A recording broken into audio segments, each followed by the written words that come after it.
Assalamualaikum warahmatullahi wabarakatuh. Kembali lagi di channel Portal Dimensi dan tentunya masih bersama saya Kang Slamet di sini.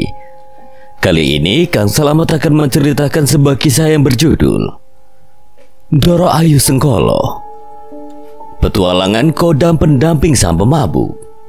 Cerita ini ditulis oleh Ready Plesetan.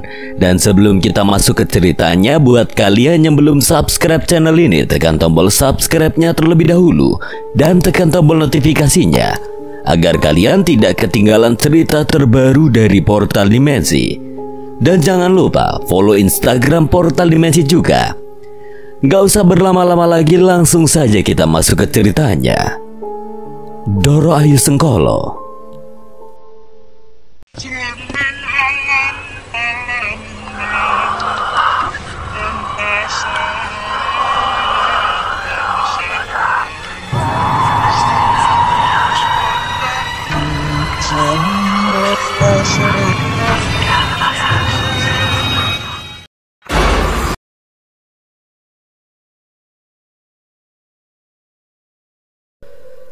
Sekali lagi aku berhenti karena merasakan ada sesuatu yang mendarat di belakang. Tetapi saat ditengok tidak ada apapun.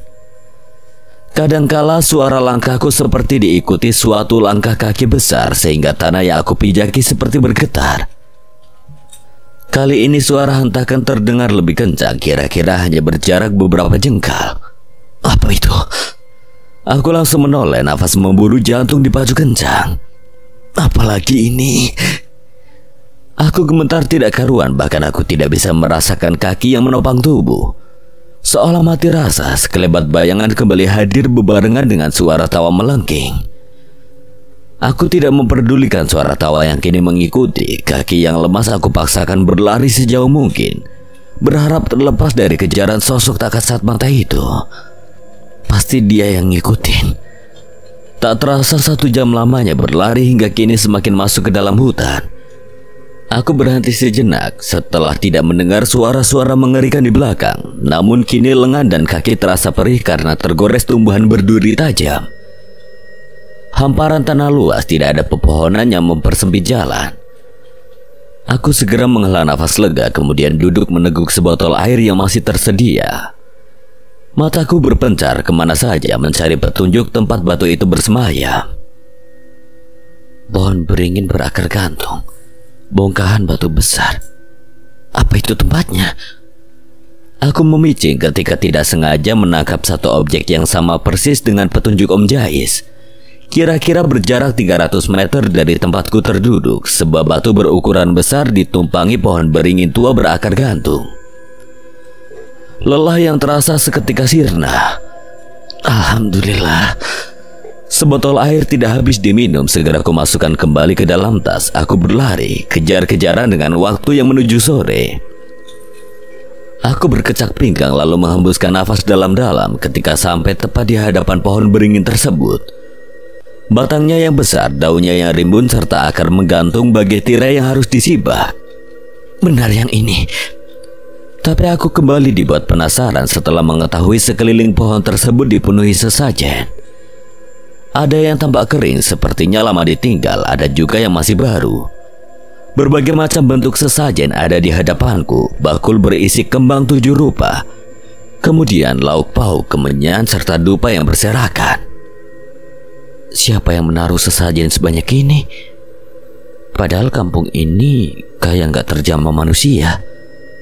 Siapa yang rela menempuh jarak berkilo-kilometer untuk sekedar memberi sesajen? Pertanyaan yang tidak bertemu dengan jawabannya. Aku terheran-heran mengingat seberapa jauh harus berjalan menuju hutan, melewati tempat-tempat yang tidak ada pemukiman. Lantas siapa manusia yang rela serta dengan tujuan apa memberikan sesajen pada sebuah pohon beringin tua? Tetapi berbagai pertanyaan tadi langsung tersingkir ketika desir angin yang kencang menghempas dedaunan beserta akar pohon beringin. Begitu pula bulu-bulu tengkuku yang disentuh dengan halus membuat aku bergidik. Wajahku tertunduk dengan mata yang fokus mencari sebuah batu yang entah bagaimana bentuk dan warnanya. Aku berputar-putar menelusuri sekeliling pohon hingga detail terkecil sekalipun. Tetapi batu tersebut tidak kunjung ketemukan. Sekejap aku kembali berpikir barangkali Om Jais salah atau batu tersebut tidak benar-benar ada. Akan tetapi aku tidak menyerah. Sela-sela bongkahan batu besar juga aku telusuri. Di sisi lain, pupil mataku hampir tidak bisa menangkap dengan jelas karena cahaya matahari semakin turun, tertutup dengan payung hutan. Waduh, kalau aku di sini sampai malam bisa gawat. Sandaran berupa batang pohon begitu nyaman saat lelah melanda, peluh keringat yang semakin membasahi, nafas yang mulai berat dan panas sebagai bukti rasa tubuh yang letih. Di mana batunya? Apa Om Jais salah tempat? Jangan-jangan bukan di sini. Atau mungkin di hutan lain. Hembusan angin membelai rambut dengan lembut. Seketika aku terbuai dalam dekapan pohon beringin tua. Mata yang kini terpejam hendak bertemu dengan alam bawah sadar. Cari benda itu di bawah bongkahan batu besar. Dia tersimpan di dalam. Bibirku yang bersenandung tidak menghiraukan suara bisikan tersebut, menganggap bahwa diriku halusinasi saja. Cari benda itu di bawah bongkahan batu besar. Dia tersimpan di dalam. Dahi yang mengerut tajam, merasa sakit kepala luar biasa. Aku terbelalak seketika. Sandaran yang begitu keras membuat syaraf kepala terjepit sambil meringis kesakitan, lalu mengusap-usap titik sakit di sekitar ubun-ubun. Kali ini aku mencoba mendengarkan bisikan yang berasal dari halusinasiku saja. Namun ternyata benar, di hadapanku di bawah bongkahan batu besar terdapat secercah cahaya yang memancar begitu indah. Aku pun mengerjap mencoba memastikan apakah yang kulihat nyata. Ketika aku mendekat lalu memicing, sebuah benda yang berkilau indah hadir di depan mata. Aku segera menggapainya tanpa ragu. Benar ada. Hatiku bersorak senang. Penemuan luar biasa berhasil mengusir lelah. Aku segera mengemasi barang-barang yang berceceran karena terlelap sebentar, sementara langit sudah gelap. Tapi aku tidak khawatir kehilangan arah pulang setelah berhasil menemukan benda yang dicari-cari. Sorot lampu senter kini mengarah pada jalan setapak bekas jejak kakiku tadi. Perasaan bener aku lewat sini. Kenapa malah balik lagi? Satu kejanggalan terjadi, entah mengapa aku merasa hanya berputar di jalan yang sama, padahal aku mengikuti bekas langkahku tadi. Sebatang pohon tumbang jadi tanda. Sesegera mungkin aku melanjutkan perjalanan, mencoba berbagai percabangan, tapi tetap bertemu dengan sebatang pohon tumbang. Sial, udah malam. Rasa tenang berganti dengan rasa gusar. Sudah ketiga kalinya aku tiba di tempat yang sama. Bahkan jejak-jejak barusan terlihat semakin membingungkan. Aku tidak menemukan jalan keluar yang akan membawa aku tiba di mulut hutan.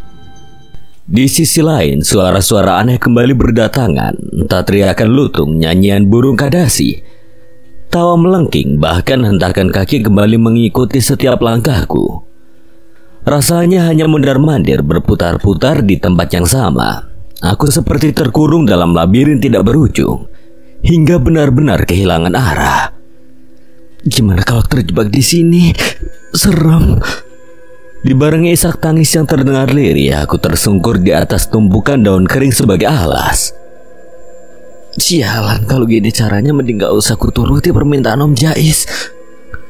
Penyesalan tiba-tiba saja datang sebab aku dipeluk ketakutan. Tidak ada seberkas cahaya yang menyinari sisi tergelap dalam hutan. Selain senter yang aku genggam, meski kini nyalanya samar-samar.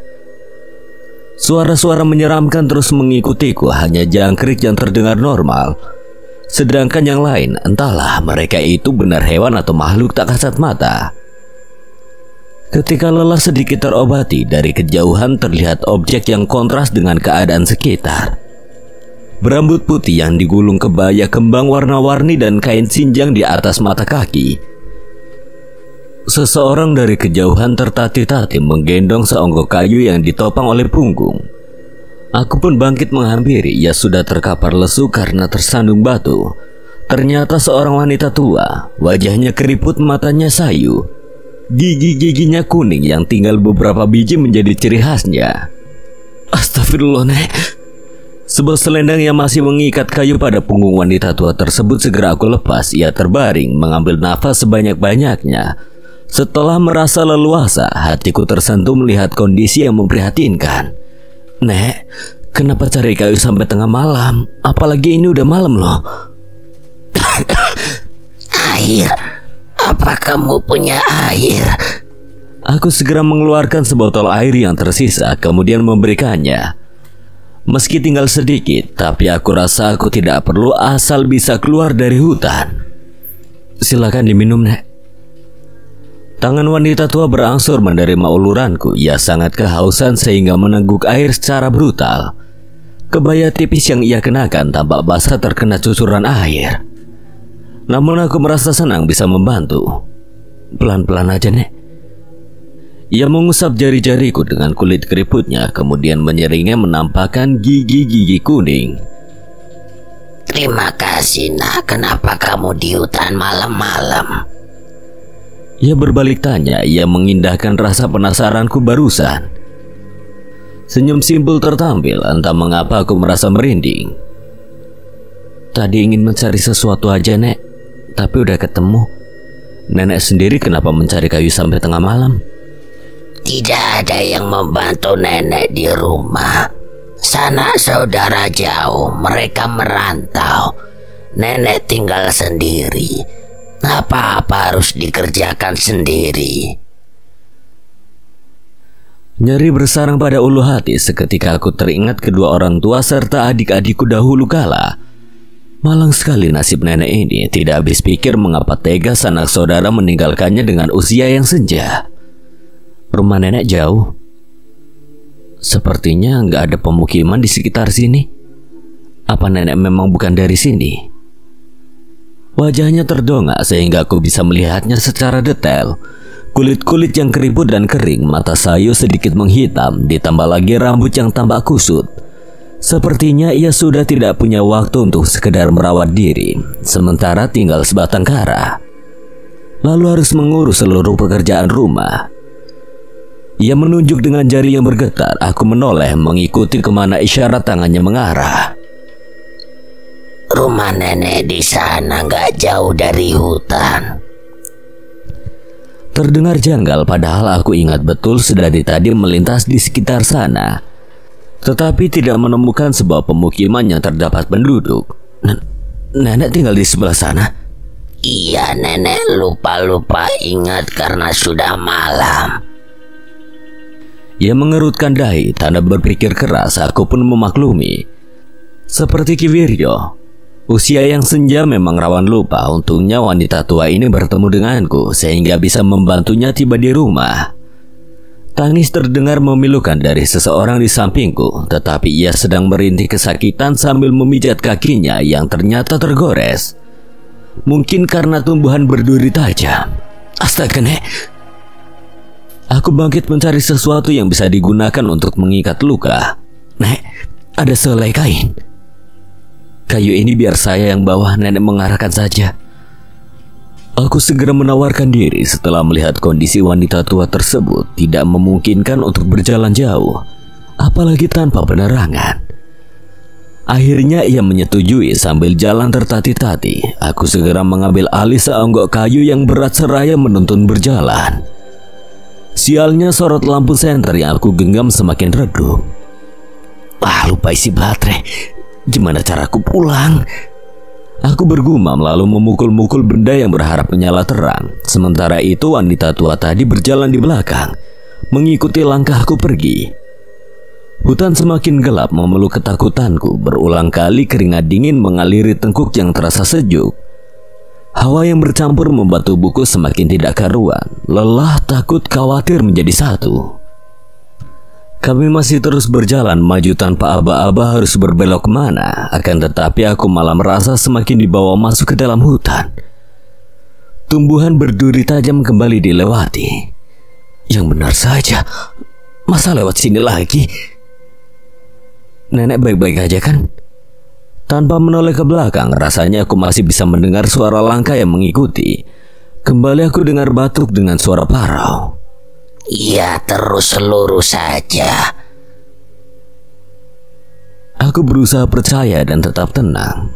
Gak mungkin berniat jahat kan? Gelap, kami benar-benar tiba di tempat yang asing. Bahkan tidak aku lalui sebelumnya. Disinilah aku merasa semakin curiga sambil berhenti lalu mundur beberapa langkah. Kayu yang ditopang pada punggung terasa sangat berat. Nek, benar di sini jalannya? Jika saja salah, kami akan kesulitan. Namun di belakang malah terdengar tawa melengking. Disinilah tempatmu, Getewangi. Kata yang tidak asing terdengar seolah aku dibawa pada satu masa yang selalu menghantui. Keberadaanku persis dengan mimpi-mimpi beberapa hari terakhir.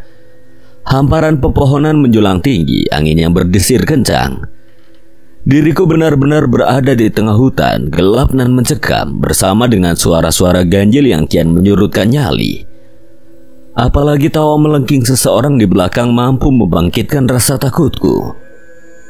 Perlahan aku menoleh sambil memejamkan mata. Setidaknya aku tidak terlalu terkejut dengan sesuatu ketika menghadapku.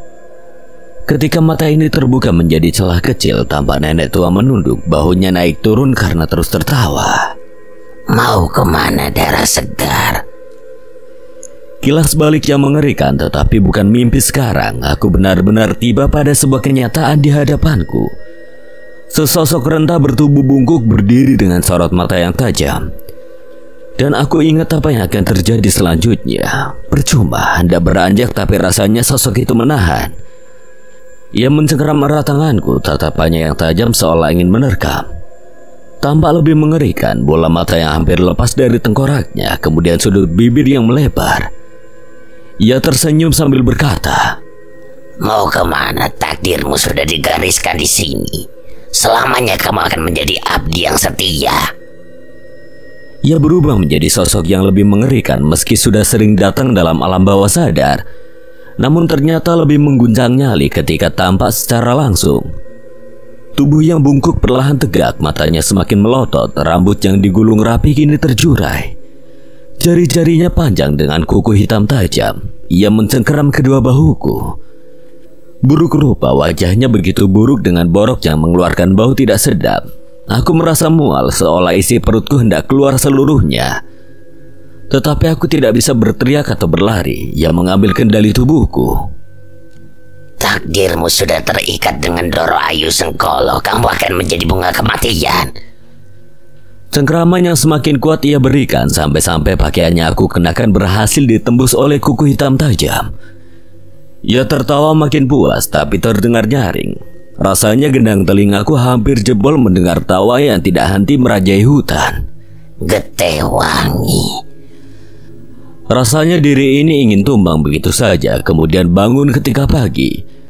Namun itu adalah satu ketidakmungkinan, sementara aku sedang mengumpulkan tenaga pada kaki-kaki yang mulai terasa. Entah kekuatan dari mana, akhirnya aku bisa lepas dari cengkeraman kuntilanak sialan. Aku memanfaatkan keadaan sambil berlari berharap lepas dari kejaran sosok tersebut. Tersandung-sandung langkah kakiku yang lemah karena gelap aku tidak dapat melihat seluruh jalan dengan benar. Apa yang aku pijak, apa yang akan aku lalui di depan sana sama sekali tidak terlihat. Tubuhku kembali tersungkur kehabisan tenaga. Mau kemana, Getewangi? Ya Tuhan, sosoknya bertambah besar. Mataku terbelalak melihat kuntilanak tadi bertambah besar menyamai pepohonan tinggi yang ada di sekitar. Aku hanya bisa mengelus dada karena kaki benar-benar tidak bisa diajak berlari. Kini tangan panjangnya itu kembali mencengkeram leher. Ia menghadapkanku tepat pada wajahnya yang berukuran sama seperti bongkahan batu di dekat pohon beringin tua. Benar-benar besar dengan nafasnya yang sangat panas. Bau tidak sedap juga kian menyebar. Apa yang kau mau dariku? Ikut aku pada Doro Ayu Sengkolo. Kamu telah lancang mengambil sesuatu yang tidak seharusnya. Sesaat kemudian aku merasa ia ingin melahapku hidup-hidup, sedangkan aku sudah menutup mata seraya pasrah dengan takdir yang sebenarnya. Namun tiba-tiba saja tubuhku terhempas menghantam tanah. Telingaku sakit mendengar suara nyaring yang tiba-tiba datang. Cahaya terang ikut menyertai suara yang datang meski aku menutup mata, tapi masih bisa melihat kilatan sesaat menghantam sosok kuntilanak tersebut. Mataku terbuka, sebuah asap tebal menghilangkan kuntilanak menyeramkan. Ia lenyap begitu saja, hanya terdengar suara tawa yang berterbangan lalu hilang. Aku yang gelagapan segera mencari-cari dari mana kilatan cahaya ikut menghilang. Apa tadi? Cahaya apa itu? Ya Tuhan, benar-benar sebuah keajaiban. Gak harus dipikir sekarang. Aku segera bangkit merapikan pakaian yang lusuh karena terjatuh berkali-kali. Dalam gelapnya hutan tanpa penerangan aku kembali berkelana mencari jalan pulang. Semoga kali ini ketemu. Nyeri pada kaki, bahu dan tangan tidak kunjung reda. Tubuhku remuk diombang-ambing oleh makhluk sebesar pohon tinggi dengan kuku-kuku tajamnya yang hampir menembus kulit. Terus berlari tidak menghiraukan suara-suara mengerikan yang kembali berdatangan. Sialnya senter yang menjadi sumber pencahayaan satu-satunya sudah mati. Tidak ada lagi cahaya yang bisa menuntun langkahku. Kini mengandalkan pandangan yang samar, aku mengikuti bekas jejak kakiku tadi. Benar-benar tidak terduga harus bertemu dengan sosok kuntilanak yang terus menghantui dalam mimpiku. Sementara aku berpikir, langkahku dibawa menuju jalan yang belum aku lalui sebelumnya. Di mana ini? Asing. Tanganku bertumpu pada lutut, tenggorokan begitu kering, tapi tidak ada air yang tersisa. Sepertinya sosok tadi sengaja membiarkan aku mati tersesat atau mati kehausan. Sedikit lagi aku melangkah maju tanpa tahu arah, namun semakin tersesat. Kali ini bukan tersesat di dalam hutan dengan tumbuhan duri tajam, melainkan tersesat di depan mulut gua yang besar. Perasaan tadi gak lewat sini. Mataku memicing hendak mencari tahu apa yang ada di dalam gua tersebut, tapi mataku tidak bisa menjangkau objek yang ada di dalam. Entah mengapa rasa penasaran tiba-tiba datang, mengepung keadaan yang tidak memungkinkan untuk masuk ke sana. Selangkah demi selangkah maju, kakiku seolah menjadi gertakan atas ranting yang aku pijak. Suaranya menggema, memecah keheningan hutan. Nggak usah deh. Aku langsung berbalik hendak meninggalkan gua tersebut, mengurungkan niat untuk menjelajah apa yang ada di dalam, mengingat senter yang aku bawa sudah mati. Tiba-tiba aku merasakan cengkraman kuku-kuku tajam menarik erat kakiku. Ia menyeretnya tanpa aba-aba, membawa aku masuk ke dalam sebuah gua yang gelap tanpa penerangan. Suaraku tiba-tiba saja terbungkam. Rasanya percuma aku berteriak meminta tolong karena tidak ada siapapun di sana. Ketika tubuhku terseret lalu dilempar ke dalam gua, aku tersungkur di atas lantai bebatuan dingin dan berlendir. Lebih tepatnya lembab. Tidak ada apapun yang bisa kulihat di sana, hanya gelap. Berkali-kali aku mencoba merangkak mencari jalan keluar, tapi rasanya tidak tergapai. Telapak tanganku mulai terluka karena tergores lantai bebatuan di dalam gua. Suara nafas yang terdengar lelah menghambur, kemudian dipantulkan oleh dinding-dinding gua. Sesekali hanya terdengar suara cicit kelelawar malam yang mulai berkeliaran. Aku merogoh sebuah benda dari dalam tas. Semoga bisa menyala. Meski sedikit redup, tapi setidaknya bisa menuntun untuk mencari jalan keluar. Baru beberapa langkah hendak keluar, dari balik tubuhku terdengar suara hentakan yang menggetarkan seisi gua. Aku tidak berani berpaling muka karena yakin sekali itulah sosok yang menyeretku ke dalam gua. Jantungku kini kembali dipacu kencang, ketakutan menjalar dari kaki hingga kepala sampai aku hanya bisa mematung. Lalu berusaha melihat apa yang ada di belakang melalui sudut-sudut mata. Suaranya hilang. Hampir menghela nafas lega karena tidak mendengar suara hentakan lagi, namun datang sesuatu yang lebih mengejutkan.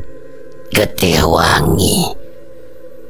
Sesaat aku kehilangan nafas, bahkan mulai tidak merasakan paru-paru yang leluasa. Jantung yang dipacu kencang sedetik kemudian berhenti. Tubuhku yang tidak seberapa ditimpa oleh sosok mengerikan. Matanya bulat lebar, gigi-gigi taring yang besar, tangan serta kaki gempal yang mirip seperti genderuwo hanya saja tidak berbulu. Ia menatapku yang sedang merintih kesakitan. Getih wangi. Aku tidak bisa merasakan persendian karena sungguh berat menopang tubuh sebesar sosok tersebut. Ia terus melihat ke arahku sambil menjulurkan tangan-tangannya yang besar. Rasanya hampir mati ketika aku berusaha bergerak sedikit demi sedikit. Tubuhku malah semakin mati rasa. Ya Tuhan, apalagi ini? Gimana kalau aku mati di sini? Hatiku bergumam, tidak ada harapan untuk melepaskan diri dari sosok yang lebih mengerikan dibanding kuntilanak tadi. Gile! Mata yang mulai terpejam, bibir terbuka lebar. Aku mulai pasrah sebab tidak ada sedikit pun oksigen yang dapat aku hirup dengan segar. Aku bisa mendengar detak jantung yang melambat. Tanpa belas kasih, sosok itu terus menekan tubuhnya yang berkali-kali lipat lebih besar. Dari dalam sana terdengar erangan yang menggelegar setelah satu kilatan cahaya mampu melemparkannya. Udara segar. Aku bisa bernapas dengan leluasa. Kaki yang lemas aku paksa untuk berdiri tegak. Meski jalan harus sempoyongan, aku memanfaatkan situasi selagi sosok tersebut masih merintih kesakitan di dalam sana. Ketewangi. Cicit kelelawar menyebar. Mereka berhambur keluar, diusir oleh sosok mengerikannya tidak henti berteriak kata Getih Wangi. Aku tidak mengerti mengapa mereka menyebutku Getih Wangi, lantas mengapa mereka berusaha untuk melukai atau bahkan membunuhku.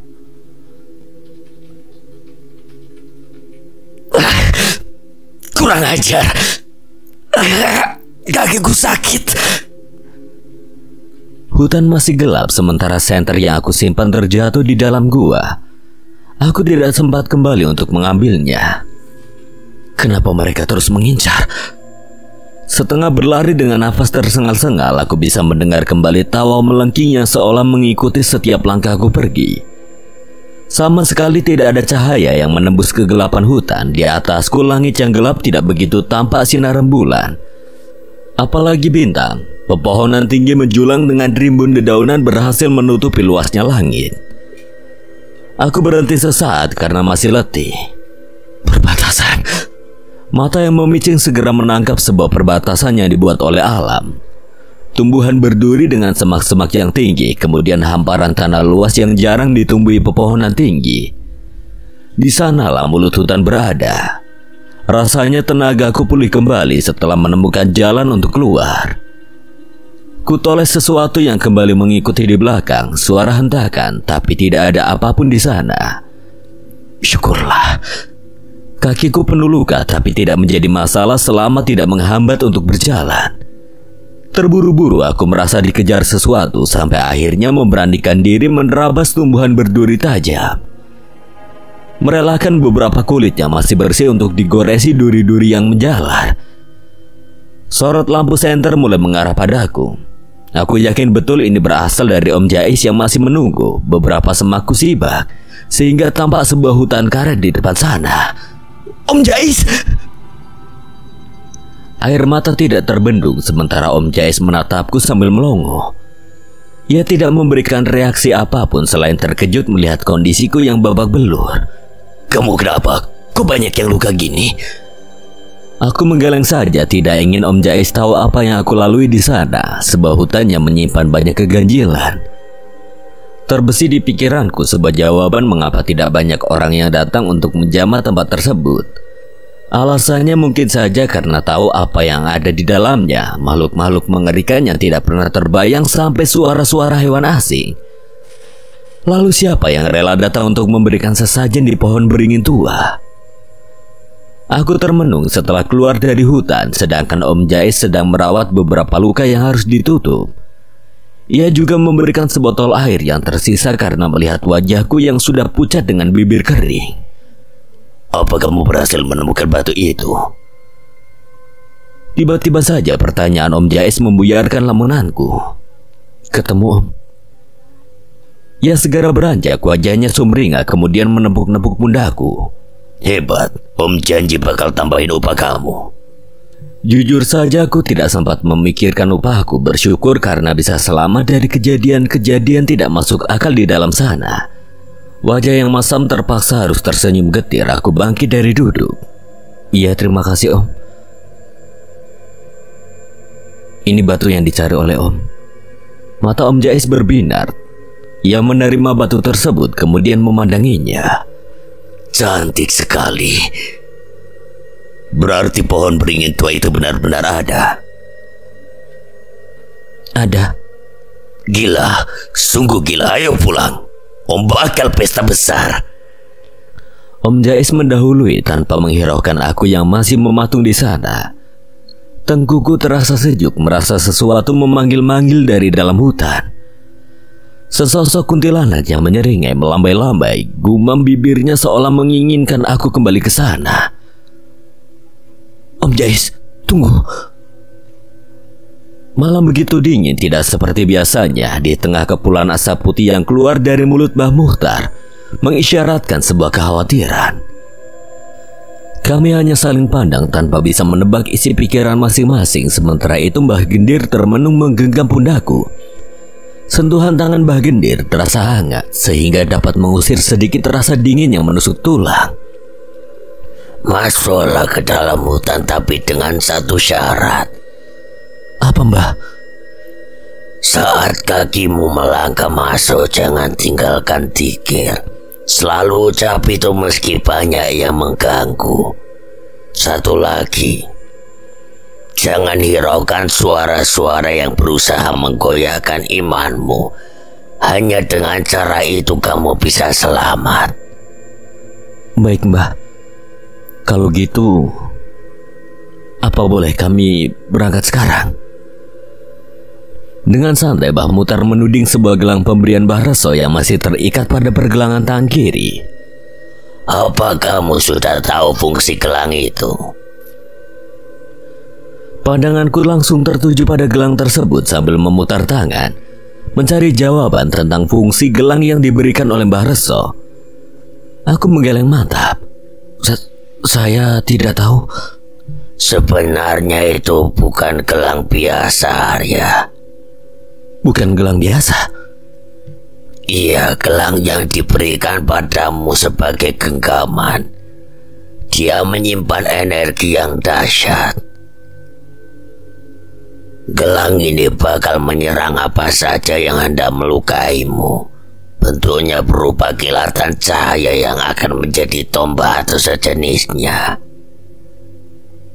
Dan lagi, kamu bisa menggunakannya kapan saja saat terancam. Julurkan tanganmu seperti hendak menyerang, tapi bakal sulit kalau pertama kali mencoba. Lama-lama juga terbiasa. Mataku terbelalak karena terkesima oleh keajaiban gelang yang diberikan Mbah Reso. Seketika aku mengingat kilas balik saat bertemu dengan Badang dan sosok-sosok yang ada di dalam kampung terlarang. Bibirku bergerak seraya bergumam. Pantas saja mereka nggak bisa menyerang. Kilatan cahaya berarti yang menyerang Badang, benar. Begitulah wujud kilatan cahayanya, bahkan bisa lebih besar. Kalau begitu aku tidak perlu khawatir tentangmu. Pergilah, kembalikan benda itu pada tempatnya sebelum terlambat. Ingat pesanku tadi, Arya. Aku beranjak bersama Mbah Gendir dan murid-muridnya. Langit kelabu semakin gelap sebab tertutup awan mendung. Kali ini aku memastikan betul senter yang dibawa bisa berfungsi dengan baik. Kalau begitu kami berangkat dulu, Mbah. Mbah Gendir berpamitan disusul oleh aku dan murid-muridnya yang bersalaman pada Mbah Mukhtar. Kami melanjutkan perjalanan dari desa Turahbina menuju kampung terlarang. Cukup jauh menempuh perjalanan sampai kami tiba di hutan pertama. Saat-saat yang sama, tengah malam kami melewati pemantang sawah dengan tumpukan jerami di sisi-sisinya. Ini sawah yang aku lewati bersama Om Jais. Tidak ada jalan lain untuk menuju hutan itu selain lewat sini. Jalani saja. Mbah Gendir kesulitan mempertahankan keseimbangan untuk terus berada di atas pemantang sawah. Kami kembali melalui jembatan dengan aliran air di bawahnya. Aku ingat betul seorang petani menggenggam kakiku hingga jatuh tersungkur. Aku kira hanya kebetulan saja, ternyata ucapan mereka benar-benar terbukti setelah aku mengalami kejadian mengerikan di dalam hutan. Berjalan sedikit, kami bertemu dengan tempat ibadah yang dipergunakan oleh para petani. Kemudian di hadapan sana kami mulai memasuki hutan karet, tempat Mareso tinggal. Kamu bertemu dengannya di sini. Di tengah perjalanan ketika aku sedang menikmati menjelajah hutan karet, Mbah Gendir bertanya tentang awal pertemuanku dengan Mbah Reso. Benar, saat itu hujan deras, Mbah. Seperti biasa kamu akan masuk sendiri ke dalam sana karena bukan sembarang orang yang bisa diterima. Mbah Gendir menengok sedikit sambil berbisik. Aku mengerti betul walau kini ketakutan kembali diguncang. Berulang kali aku menelan ludah, merasakan gemetar sekujur tubuh. Belum saja langkah kami tiba di sana, tapi bayang-bayang mengerikan mulai berdatangan. Sorot senter Mbah Gendir mengarah langsung pada mulut kampung terlarang. Masih sama, tidak ada bekas jalan manusia yang menjamahnya. Sekarang tumbuhan berduri tajam semakin subur. Aku harus siap merelakan sedikit kulit untuk digores kembali. Kamu siap? Ya, seolah tahu bagaimana ketakutan berhasil memeluk jiwaku. Namun sebuah tanggung jawab sedang menjadi beban berat kalau tidak cepat mengembalikan benda yang diambil dari dalam sana. Maka nyawa Om Jais bakal jadi taruhannya. Siap, Arya siap. Aku menarik nafas dalam-dalam sambil menutup mata. Kini mulai kurasakan sapuan lembut dari udara dingin yang berbeda. Suara-suara hewan asing sudah menyambutku bersaut-sautan dari dalam sana. Kedatanganku sudah dinanti, entah dengan sosok yang sama atau sosok yang lainnya. Mbah Gendir menepuk pundakku, menyalurkan keberanian serta keyakinan sebagai bekal aku melangkah. Yakinlah kalau kamu bakal kembali dengan selamat. Hanya mengembalikan batu itu saja kemudian keluar. Bawa ini jadikan tanda jalan yang sudah kamu lewati agar bisa kembali. Jangan mau disesatkan. Dengan tali yang diberikan, aku bisa menentukan jalan yang harus dilewati saat ingin kembali. Terima kasih, Mbah. Bismillah. Aku mengucap zikir. Aku kembali melangkahkan kaki. Seketika angin berhembus kencang menyambut kedatanganku kini. Sekeliling hutan dipenuhi dengan suara-suara binatang asing. Keadaan yang sama dengan saat pertama aku berkunjung ke sana. Bahkan tarikan teramat besar seperti medan magnet menuntun jalanku menuju sebuah pohon beringin tua bersama bongkahan batu besar. Di beberapa titik aku berhenti mengikatkan sebuah tali yang diberikan oleh Mbah Gendir sebagai pertanda jalan ini sudah kulewati. Perlahan tapi pasti, aku ingat harus lewat sini. Dalam zikir yang aku lantunkan terdapat sedikit terasa bahwa aku bisa menjalaninya. Di sisi lain, ucapan Mbah Muhtar terbukti benar. Gangguan-gangguan yang kudapat semakin sering. Tidak hanya berbisik-bisik atau suara mengerikan, tetapi juga berupa sentuhan, cengkeraman, serta sosok-sosok astral yang berani menampakkan wujudnya. Apa tengah malam adalah puncak mereka? Aku bergumam lalu kembali terpaku pada jalan lurus yang akan membawaku sampai tujuan. Aku menoleh ke kanan dan ke kiri memastikan suara yang baru saja terdengar terbukti dengan semak-semak yang bergerak tidak beraturan, menandakan sesuatu baru saja melintas. Apa itu?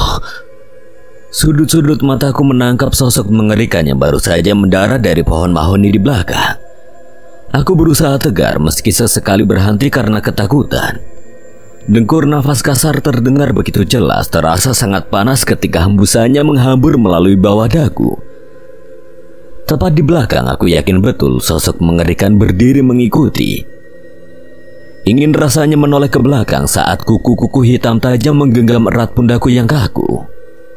Bukan waktunya untuk berhadapan dengannya sekarang. Aku harus cepat mengembalikan sebuah batu pada tempatnya. Meski terasa berat karena aku menyeret sesosok yang masih menggenggam, tetapi aku pastikan langkahku tiba di sebuah pohon beringin tua. Dari kejauhan mulai tampak sebuah akar gantung bagaikan tirai yang menutup batang pohon beringin. Syukurlah. Hatiku bersorak senang, begitu pula aku tergesa-gesa berlari ke sana. Sungguh berat, kini aku menerima sebuah cengkeraman yang begitu erat pada pergelangan kaki. Aku juga merasakan perih luar biasa, seperti tergores satu benda tajam. Ketewangi, ikutlah dengan Dorayu Senggolo. Tubuhku mematung dengan mata yang membulat, bibir yang pucat ikut bergetar. Aku menoleh perlahan pada mereka. Entah bagaimana cara menjelaskannya, bentuk yang tidak teratur, busuk, mata yang melotot dan hampir lepas. Di sisi lain, sesosok makhluk berbulu lebat, bertaring panjang. Ya, genderuwo yang sedari tadi mengikuti sejak langkahku tiba di tengah hutan. Aku gak takut. Hentakan kakiku berhasil menggetarkan seisi hutan. Cicit kelelawar berterbangan di atas kami.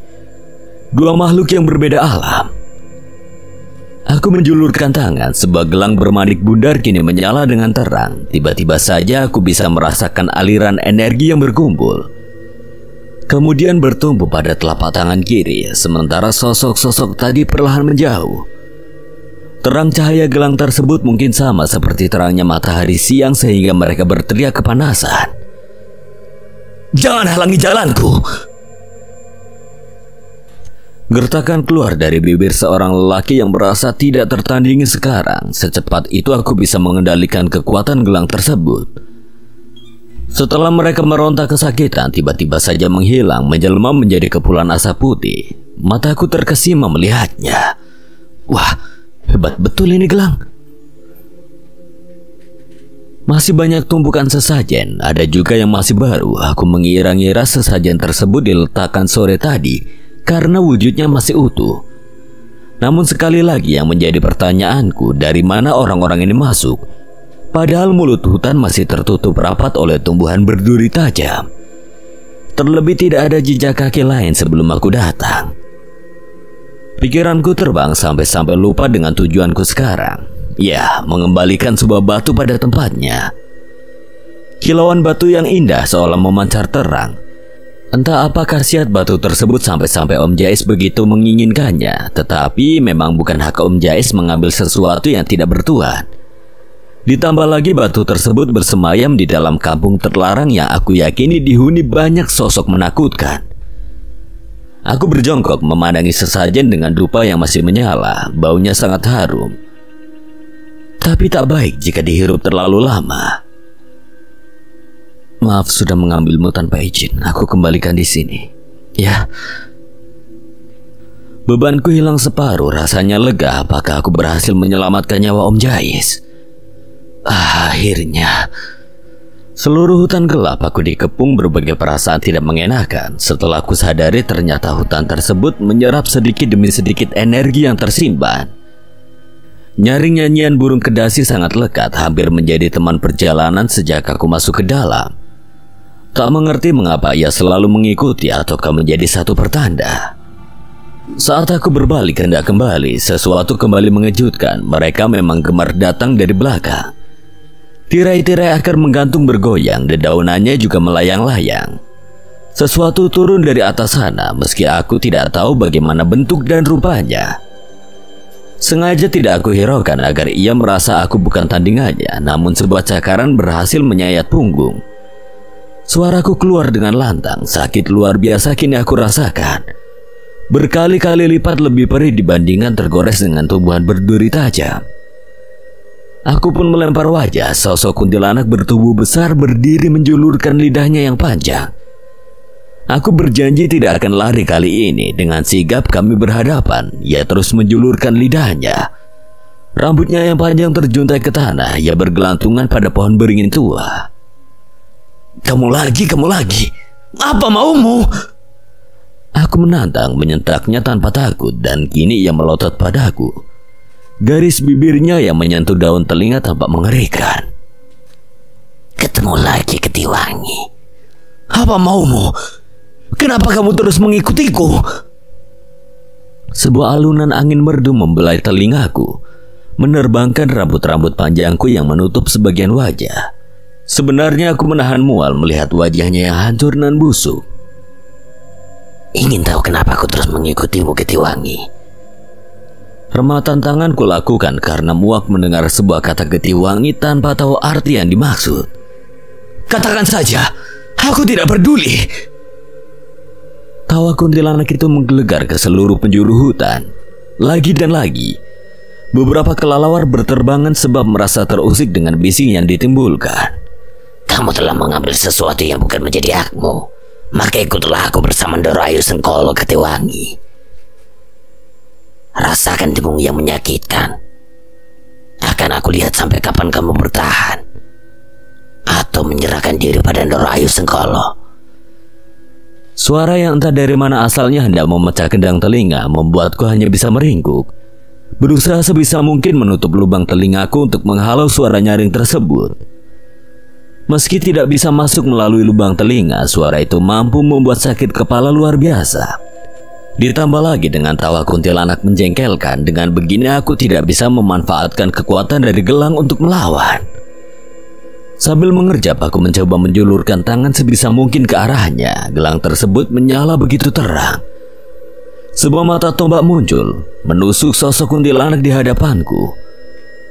Pohon beringin tua bergoyang menjadi titik pendaratan sosok tersebut, sementara aku tetap menjulurkan tangan sehingga mata tombak terus-menerus keluar menusuknya. Dengung suara nyaring yang hendak merusak kendang telinga mulai meredup. Inilah saatnya aku bangkit dan melawan. Selain kilauan dari gelang, kilatan cahaya tiba-tiba muncul menghantam tanah di sekitar kami. Disusul dengan asap bekas cahaya itu menghilang, seorang lelaki bertubuh gagah hadir. Tatapannya tajam, ia mengepalkan tangan lalu menerjang sosok di hadapanku. Badang, itu kau? Pukulan yang berapi-api melesat, kemudian mendarat tepat pada tubuh sosok tersebut. Tidak kusangka Badang tiba-tiba datang. Ia melirik sambil mengangkat alisnya yang tebal. Kimboy, bertahanlah. Ayo maju. Kalian lancang, berani-beraninya melawanku. Rintihan yang terdengar jauh namun sangat jelas untuk ditangkap. Sepertinya kuntilanak itu terlempar ratusan meter di depan. Di sisi lain, Badang sudah melompat dari satu pohon ke pohon lainnya. Lalu aku mengikuti kemana ia pergi. Boy, awas di belakangmu. Mata Badang melotot, jarinya menunjuk pada sesuatu yang ada di belakangku. Ia buru-buru turun dari pepohonan tinggi, menyusul langkahku yang tidak sempat mengelak. Tubuhku diterkam oleh kuntilanak yang kini botak sebelah. Aku tahu pasti itu ulah Badang barusan. Dan tampaknya kuntilanak itu marah kehilangan separuh rambut kesayangannya. Sial, kenapa malah aku yang diserang? Ia menusukkan beberapa kukunya pada betis, paha, kemudian lengan sehingga aku bisa menjerit kesakitan. Mana sempat mengeluarkan mata tombak dari gelang, yang ada aku asik memegangi luka yang begitu dalam. Badang! Jeritku pada Badang yang sudah tidak terdengar suaranya. Aku tidak tahu ia pergi kemana. Namun di hadapanku kini sosok tersebut menengadahkan tangan. Ia melotot dengan mata merahnya yang hampir lepas. Terimalah akibat karena kamu kurang ajar. Lihat apakah kamu bisa melawan jika aku panggil seluruh penghuni hutan. Tanah bergetar, suara hentakan terdengar menaungi seluruh hutan. Cicit kelelawar, burung kedasi, atau binatang asing lainnya bersiul sebagai penyambutan. Erangan gertakan dengan kasar kini mengepung tanpa wujud.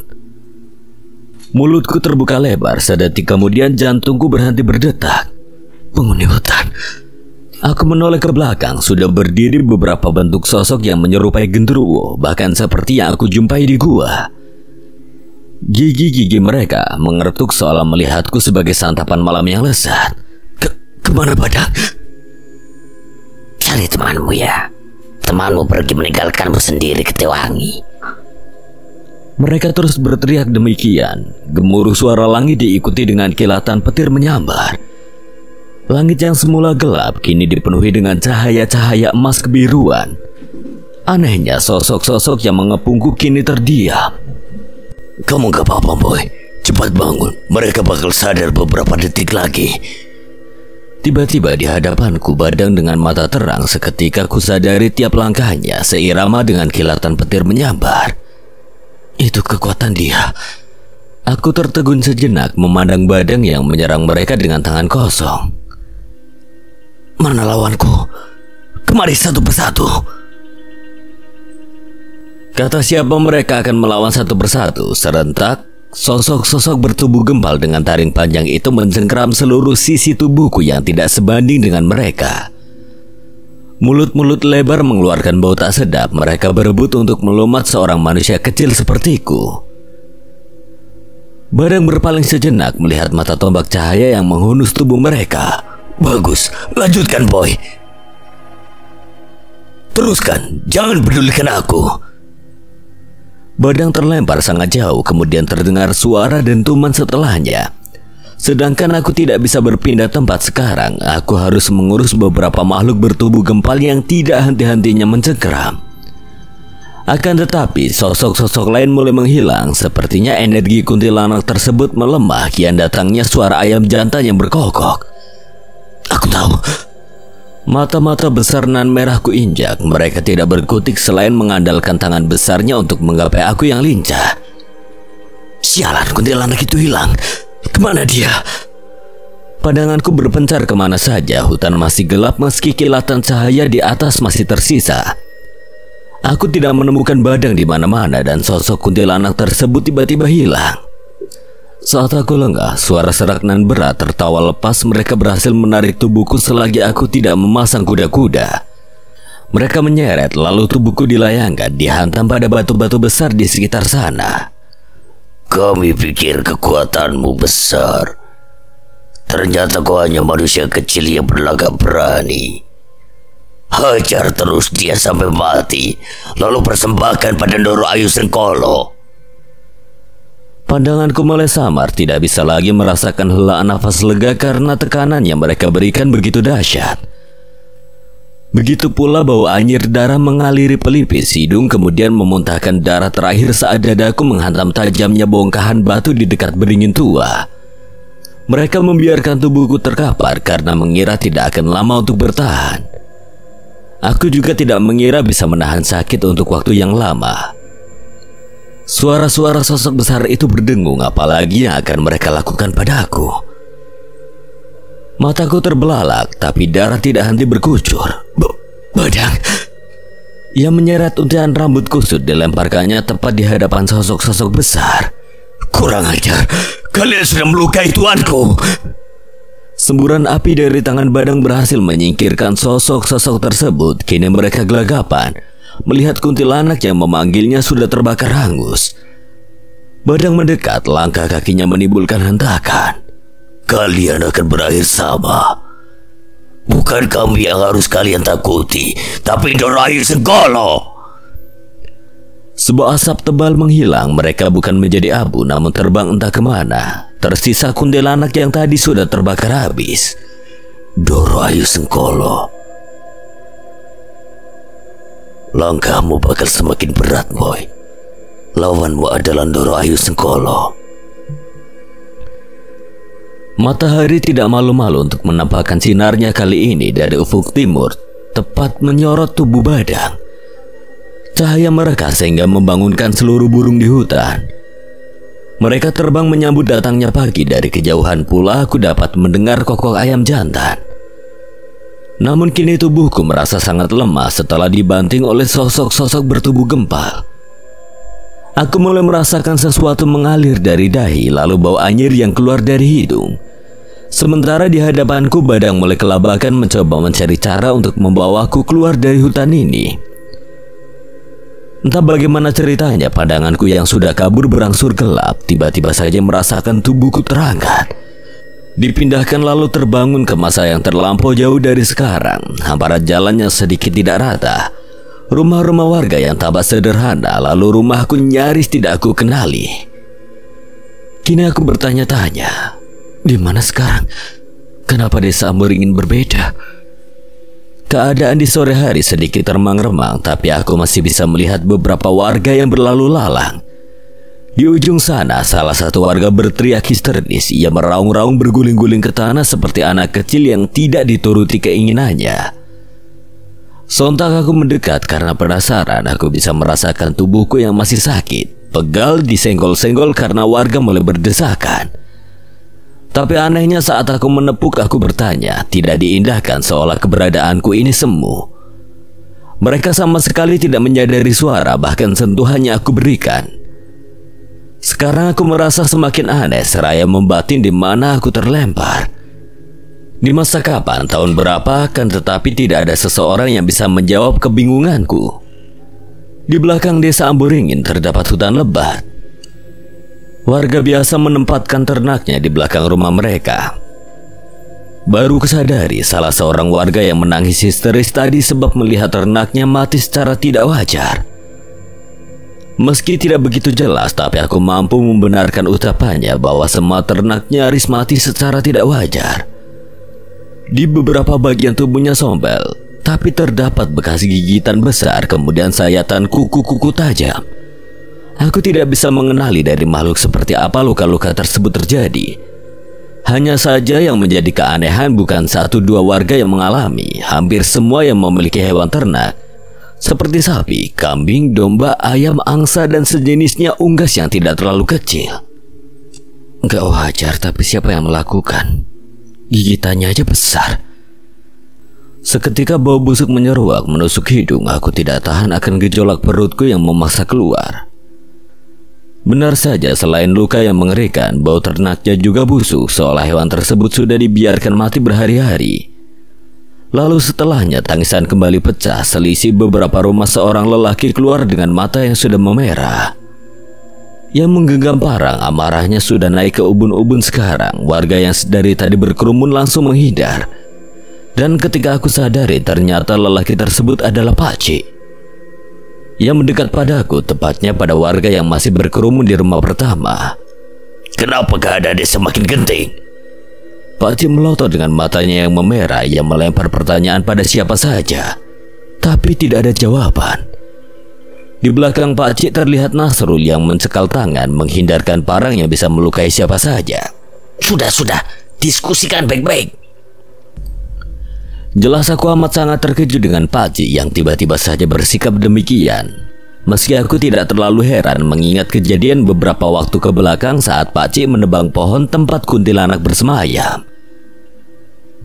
Ini semua karena Wiryo yang tidak becus menjaga desa.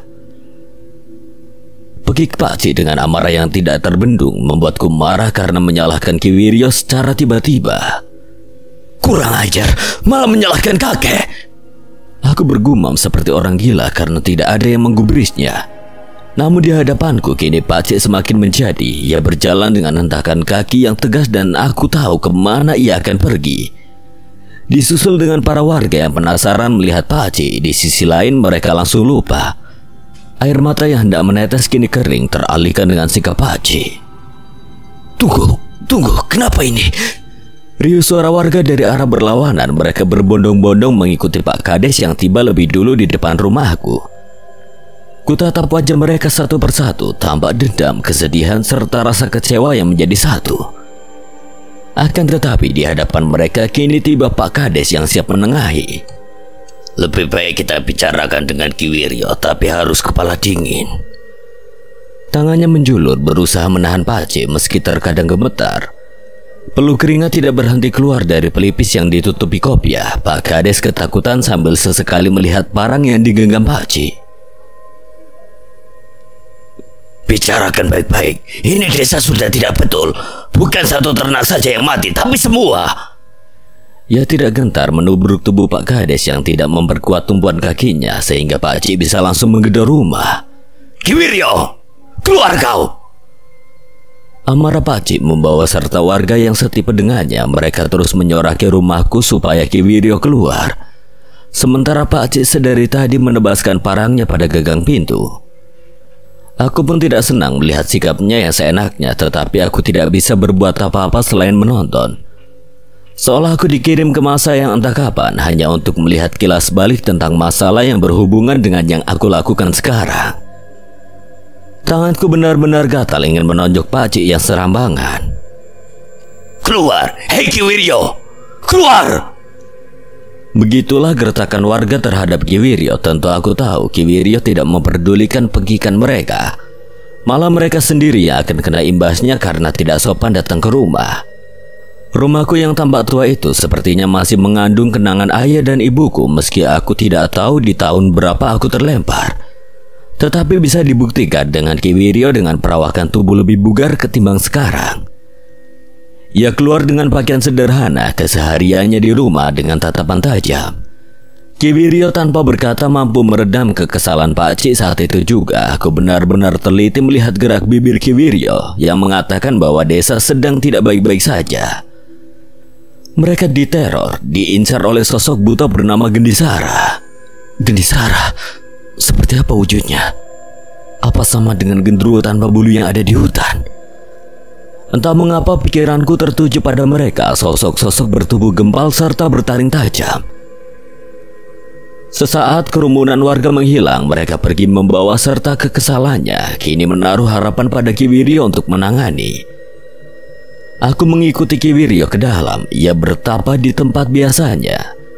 Ia sangat kusyuk meminta pertolongan pada Tuhannya Maha Kuasa. Lalu tak lama, ketika langit gelap, warga kembali berbondong-bondong datang dengan terisak-isak. Mereka mengatakan anak-anak sudah hilang, diculik tanpa jejak. Di saat yang sama pula Ki Wiryo pergi hendak mencari anak-anak yang hilang, dan betapa terkejutnya aku ketika mengetahui kakek masuk ke dalam kampung terlarang. Aku tidak bisa berkata-kata dengan mata terbelalak serta mulut menganga. Benar-benar tidak bisa dipercaya. Kemudian ia datang dengan penuh keyakinan masuk ke dalam gua yang aku kunjungi tempo hari. Benar, gua Rogo Kentir, bukannya ini tempat genderuwo itu bersemayam? Aku langsung terbayang malam di saat aku ditimpa sosok yang mengincar aku sebagai Getiwangi. Kebetulannya Ki Wiryo datang ke sana. Ia tanpa takut menantang siapapun penghuni gua tersebut, sementara aku hanya berani mengamati dari luar. Sebab tidak tahu bahaya apa yang akan terjadi di depan. Begitu pula dari dalam terdengar suara erangan yang berat. Anak ini akan menjadi santapan lezatku. Kemudian dari dalam sana muncullah sosok yang sejenis dengan genderuwo kemarin. Bedanya ia lebih besar. Wajahnya lebih mengerikan dengan mata merah menyala dan taring tajam yang mencuat dari mulutnya.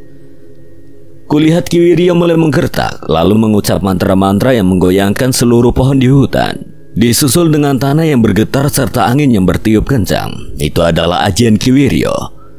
Tak lama setelahnya mereka bertarung dan Tuman pun hadir di sela-sela pertarungan mereka. Buto Gendisara berulang kali melancarkan serangannya meski lamban karena tubuhnya gempal. Namun tiba-tiba saja Ki Wiryo kembali membaca ajian yang kini tidak aku ketahui. Kilatan cahaya yang amat terang muncul, sama seperti kedatangan badang. Seseorang lelaki gagah dengan baju zirah dan mahkota di kepala hadir di samping Ki Wiryo. Siapa itu? Mataku mengamati secara jeli. Ia bukan badang, tetapi sama seperti badang. Ia datang saat Ki Wiryo merasa terpojokan dan Ki Wiryo menyebutnya. Untuk kali ini bantu aku, tolonglah Astabarata. Baru aku mengerti kalau ia adalah pendamping Ki Wiryo. Setelah kedatangannya, pertarungan semakin dahsyat terjadi. Mereka benar-benar hebat, perpaduan Ki Wiryo yang lincah serta Astabarata dengan serangan tajam. Mereka berhasil menumbangkan Buto Gendisara. Kemudian mataku memicing. Aku tidak salah melihat sebuah keris yang pernah Ki Wiryo tunjukkan berasal dari sana. Keris berkepala barong. Pusaka ini memiliki kekuatan besar, Wiryo. Tetapi di tangan yang benar, pusaka ini bisa menjadi alat untuk kebaikan. Kalimat itu muncul disertai anggukan. Tidak salah, aku tidak salah melihat. Keberadaanku tidak dapat dirasakan, tapi Astabarata benar-benar memandangku sekarang dengan anggukan yang begitu meyakinkan. Seolah ia menyadari keberadaanku, seolah ia menginginkan akulah yang memiliki keris barong tersebut. Apa tadi Astabarata mengisyaratkan padaku? Mataku masih terbuka lebar menatap Astabarata yang tersenyum manis. Wajahnya itu melekat di ingatan jarang aku temui orang-orang sekarang. Sesaat cahaya yang terang kembali muncul. Aku tidak bisa melihat karena silaunya sehingga aku menutup mata dengan rapat, ditambah dengan kedua tangan. Bersamaan dengan itu aku mulai merasakan sebuah percikan air yang berangsur-angsur berubah menjadi guyuran. Tamparan keras mendarat pada pipi yang sontak membuatku membuka mata lebar. Nafasku tersengal-sengal. Aku menatap kedua kaki serta telapak tanganku sudah penuh dengan obat merah. Lalu, kakek, Mbak Gendir. Aku benar-benar kebingungan sekarang. Kembali terlempar ke masa sekarang, di mana aku berada di kamar sekarang, lengkap dengan pakaian yang sudah bersih. Apa benar aku sudah kembali?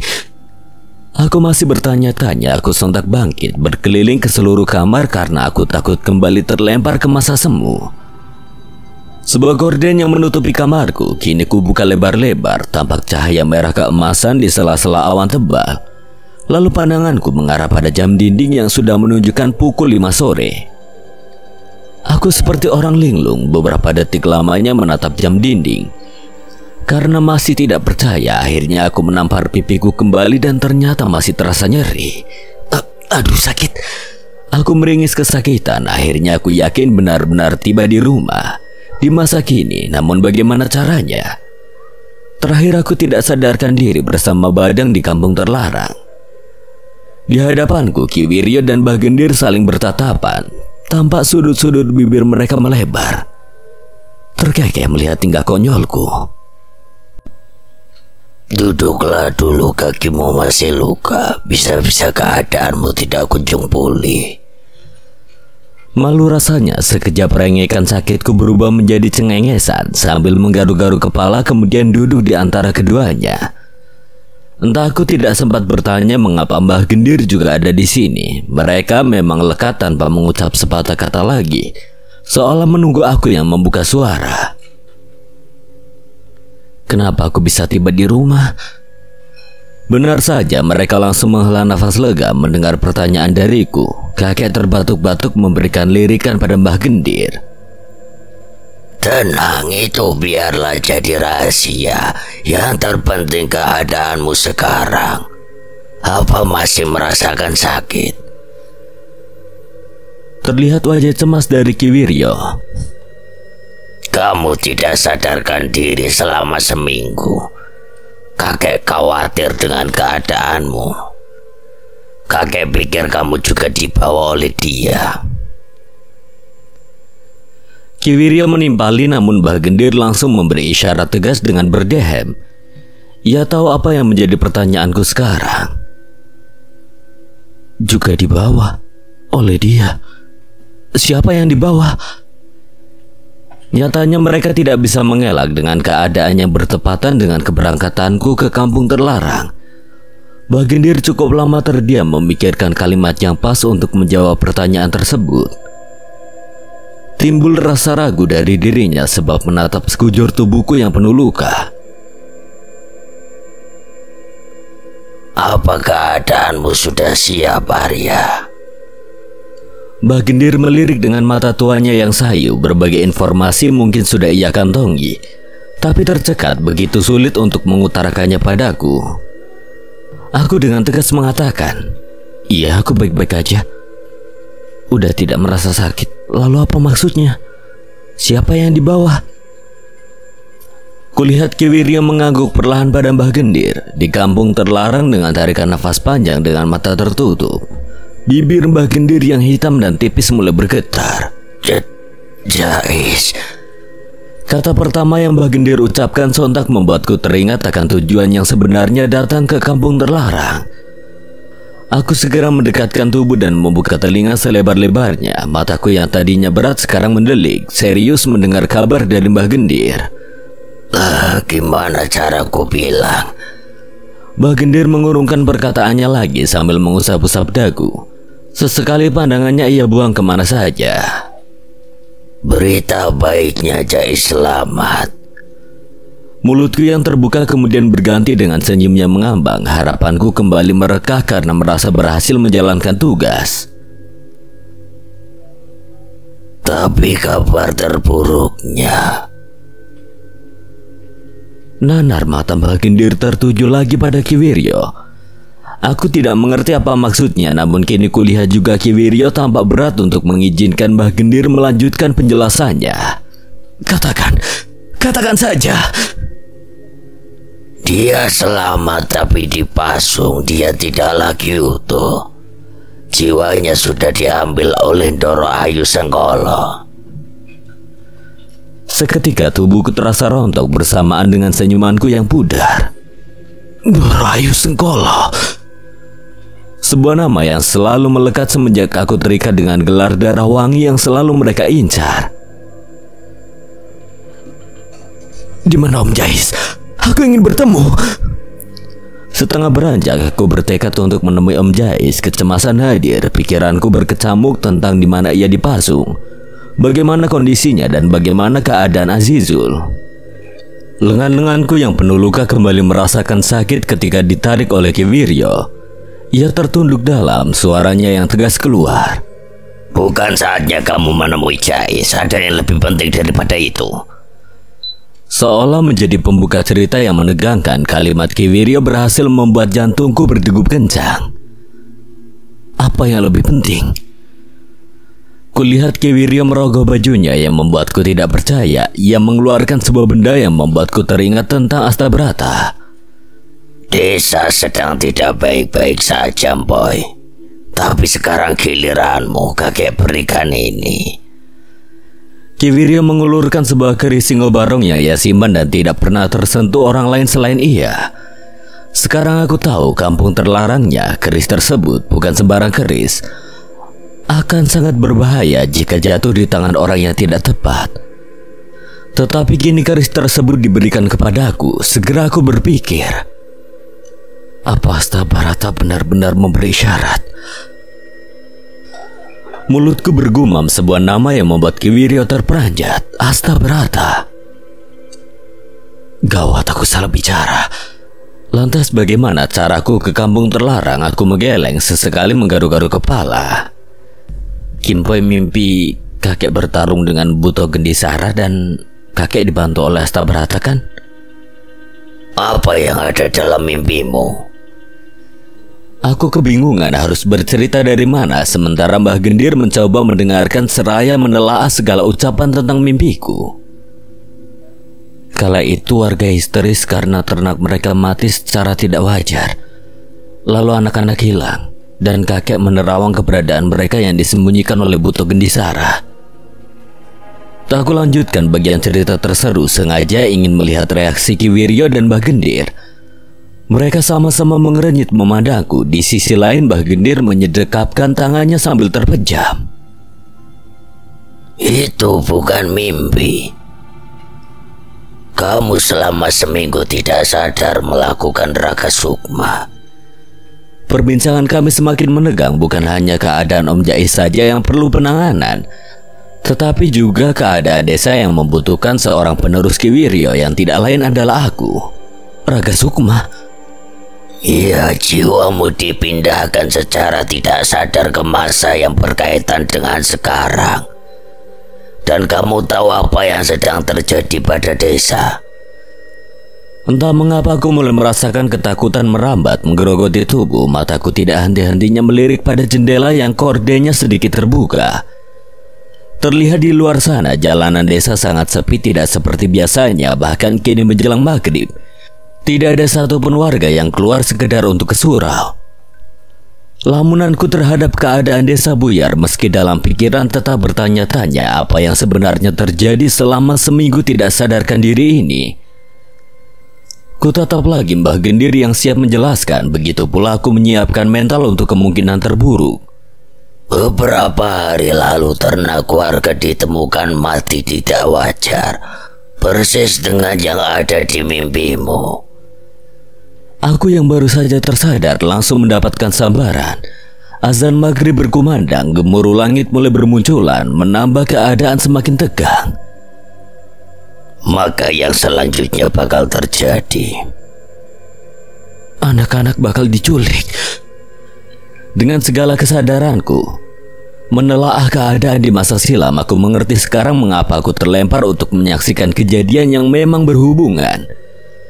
Kali ini terjadi lagi, tapi pertanyaan kami sama. Siapa yang melakukannya? Bukannya Gendisara sudah kalah? Ki Wiryo yang sudah senja, matanya tidak lagi bisa melihat keadaan dengan jelas, namun fokus kami sama tertuju pada keadaan di luar sana. Gelap dan sepi, berkali-kali kilatan petir menyambar seolah semesta sedang murka. Boy, sholatlah dulu, kami bakal bicara di luar. Semua pertanyaan ini bisa terjawab dengan ikhtiar pada Tuhan yang Maha Penyayang. Mereka memberikanku ruang untuk berpikir, untuk mencari tahu serta merencanakan tindakan. Pikiranku begitu berat sekarang, belum lagi dengan Om Jais yang terikat dengan Doro Ayu Sengkolo. Siapa dia sebenarnya? Kenapa selalu mengincarku? Di luar sungguh gelap, ditambah dengan angin kencang yang berhembus dari arah hutan. Kini perasaanku bertambah buruk. Ada sesuatu yang janggal. Sebuah air segar membasuh wajah. Setelah sekitar seminggu aku tidak merasakan sentuhan air mengalir. Sementara kumandang azan telah usai, di atas sajadahku gelar ibadah khusyukku lakukan. Sayup-sayup terdengar suara hujan yang begitu deras, seakan-akan mendatangkan badai dalam sekejap. Aku tidak mengerti mengapa perasaan ini terus terpaku dengan satu nama. Begitu aku merasakan sapuan angin lembut mengelus tengkuk, sebuah sentuhannya amat dingin mendarat pada bahu. Ketewangi datanglah pada Doro Ayu Sengkolo. Hatiku bergejolak mendengar bisikan tersebut. Seusai sholat, bacaan zikir dan Al-Quran tidak henti-hentinya aku lakukan. Meski kini bukan hanya bisikan saja, tetapi juga suara tawa melengking yang ingin menang dari suara hujan. Ya Tuhan, begitu sulit jalanku kembali pada Sang Pencipta, harus dihadapkan dengan berbagai makhluk ciptaannya, apalagi Doro Ayu Sengkolo. Cepat ikut kakek, boy. Dobrakan pintu teramat keras membuat jantungku terlonjak. Aku segera membanting wajah ke arah Ki Wiryo yang sudah berpeluh keringat. Kenapa, kek? Sudah cepat. Aku buru-buru merapikan sarung serta sajadah, lalu ikut menyusul langkah Ki Wiryo. Tak lupa membawa keris Singobarong yang masih tergeletak di atas kasur. Ki Wiryo membawaku pada Mbah Gendir yang sedang bertapa. Tapi pandangannya tertuju lurus pada hutannya diterjang badai.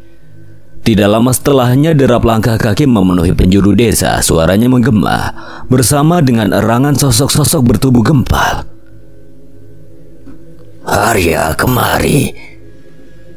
Aku begitu yakin bukan masalah kecil yang sedang melanda desa. Bukan Buto Gendisara juga pelakunya.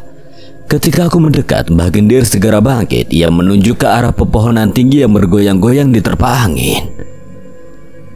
Suara-suara mengerikan seirama dengan hentakan kaki besarnya. Harusnya kamu mengenali energi mereka. Energinya panas dan suara arangan itu.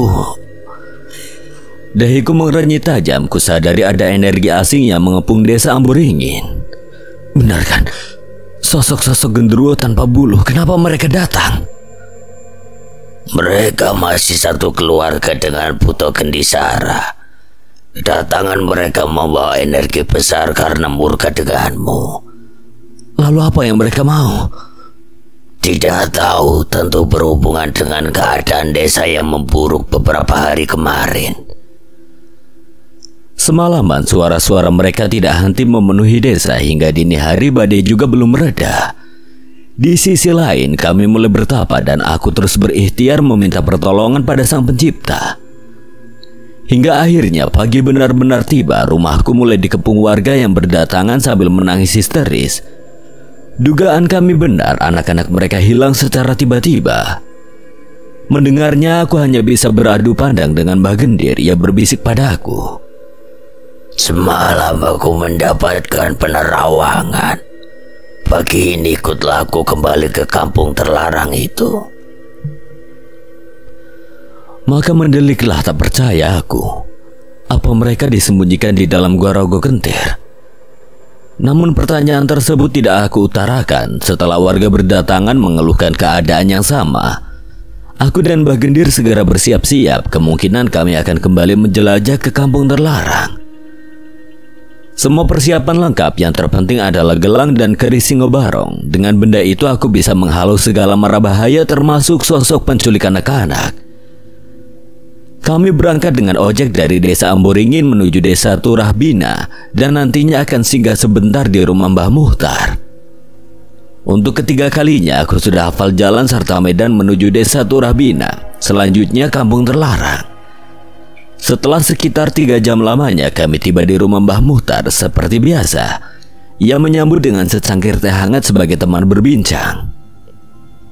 Maksud kedatanganku kemari untuk membenarkan penerawanganku. Ucapan Mbah Gendir disambut anggukan oleh Mbah Muhtar. Sambil tertawa ia menyesap secangkir kopi khusus untuknya. Aku merasakan keberadaan buto-buto itu semalam. Apa datang mencari Arya? Mbah Gendir menoleh padaku yang terdiam di sampingnya lalu mengangguk kepada Mbah Muhtar. Iya, salah satunya karena murka dengan Arya. Tapi peristiwa yang dulu terulang lagi. Di hadapanku Mbah Muhtar sedikit terkejut, bibirnya juga berkerut. Ia terus mengelus dahi, pandangan matanya dilempar kemana saja. Anak-anak yang diculik itu. Iya, beda lagi dengan kondisi Jais yang kemarin aku beritahu. Ini lebih genting. Aku hanya memperhatikan mereka berbincang seperti seorang pakar tertentu. Sedang Mbah Muhtar tampak sedang menelaah segala penjelasan Mbah Gendir. Ia merasa semuanya berkaitan termasuk dengan keadaan Om Jais yang jiwanya dibawa oleh Ndoro Ayu Sengkolo. Aku pernah dengar namanya. Ndoro Ayu Sengkolo. Dia memang konon menjaga wilayah kampung terlarang bersama kuntilanak peliharaannya. Kau tahu kan? Iya, tapi dia kalah dengan Badang. Kau benar-benar mengalahkannya. Iya, dia mati. Kau ini si Getewangi yang dicari oleh Ndoro Ayu Sengkolo kan? Terbukti karena hanya kamu yang bisa masuk ke dalam hutan tersebut. Aku terdiam cukup lama sebab tidak tahu harus menjawab apa. Tidak tahu pula apa hubungannya dengan perjalanan kami mencari anak-anak yang hilang dari desa. Kemudian, suara seruputan teh hadir dari bibir Mbah Gendir yang menatapku kebingungan, berganti menatap Mbah Muhtar dan langsung dibalas anggukan seolah Mbah Muhtar tahu apa yang akan Mbah Gendir katakan. Tentang Jais, kamu si Getewangi dan anak-anak yang hilang itu. Kenapa? Apa ada sesuatu, Mbah? Hanya kamu yang bisa mencari jawabannya. Karena kamu yang memiliki darah keturunan leluhur. Maksudnya gini. Hanya kamu yang bisa menyelamatkan Jais dan anak-anak yang hilang itu.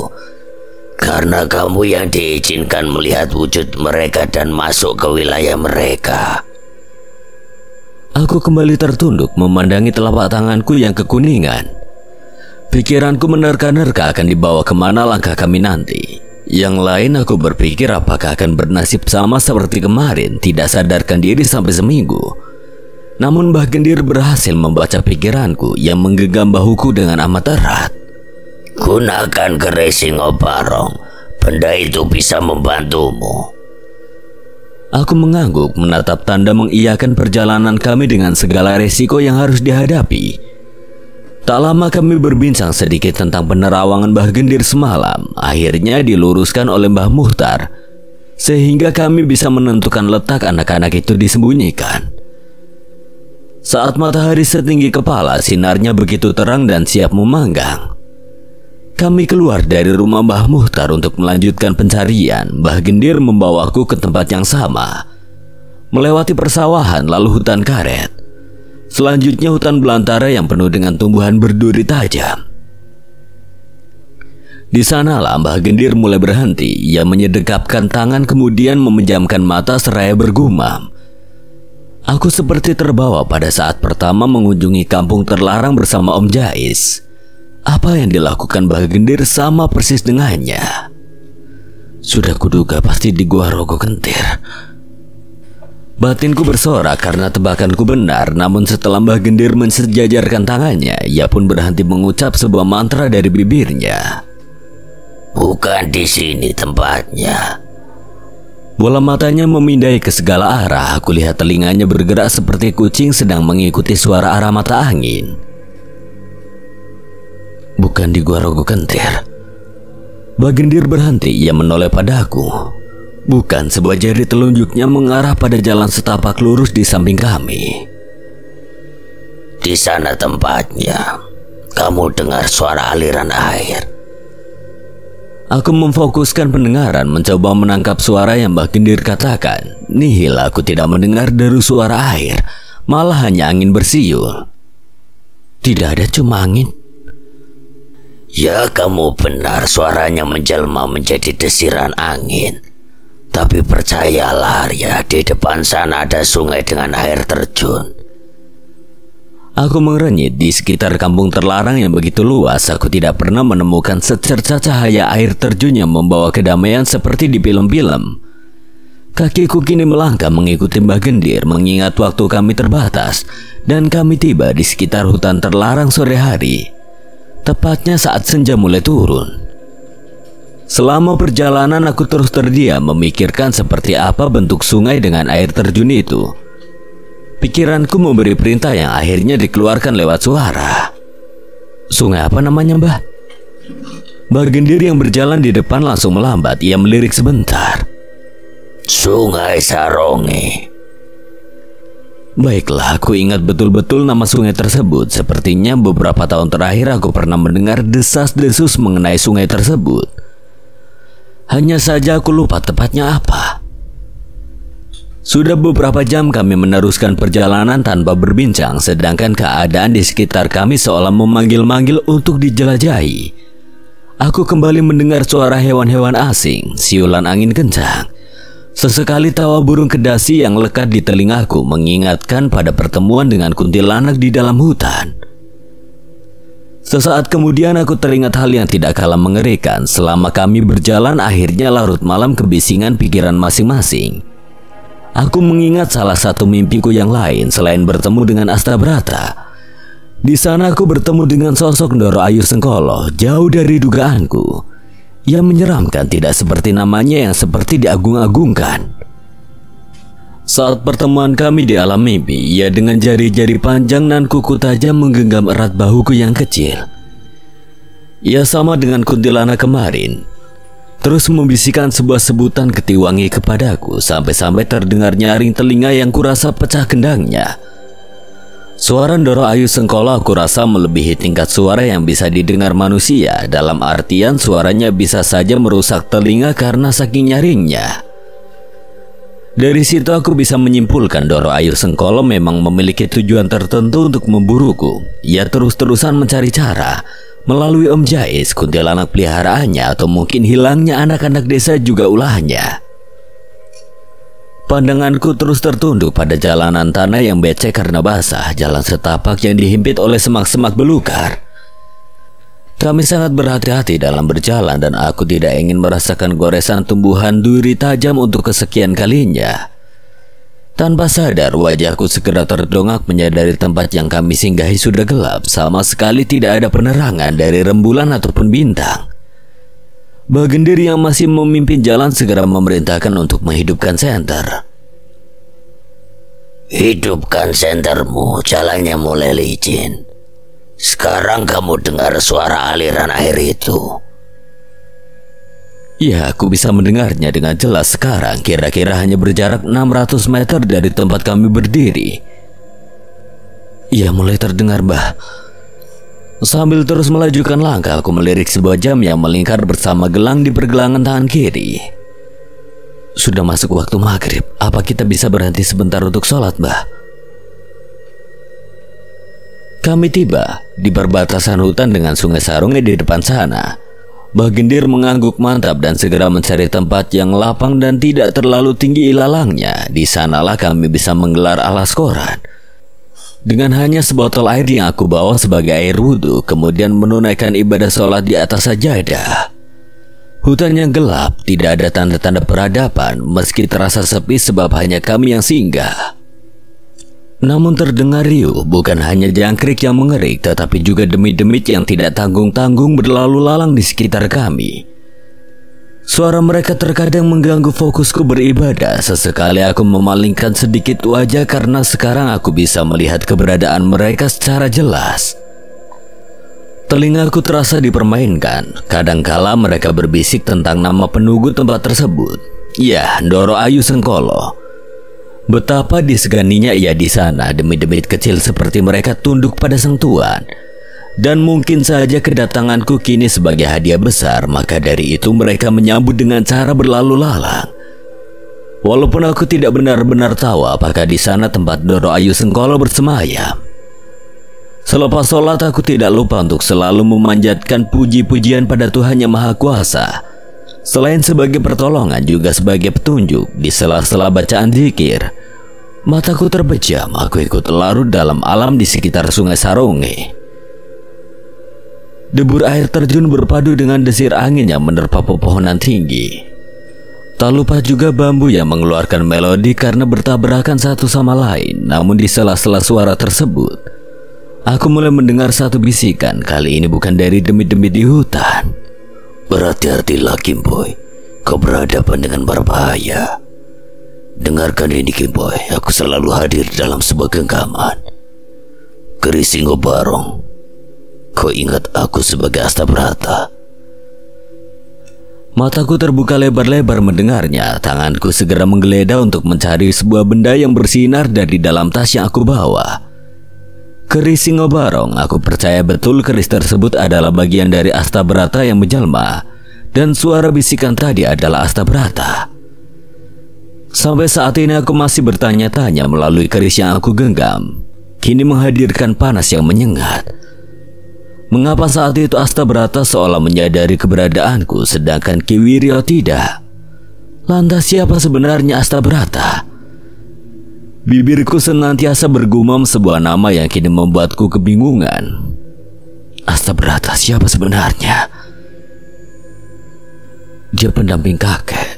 Dari mana kakek bertemu dengannya? Apa pertemuan mereka sama seperti pertemuanku dengan Badang? Aku yakin betul keris tersebut akan menjadi petunjuk, namun lamunan yang berisi segala pertanyaan tentang Astabrata langsung buyar.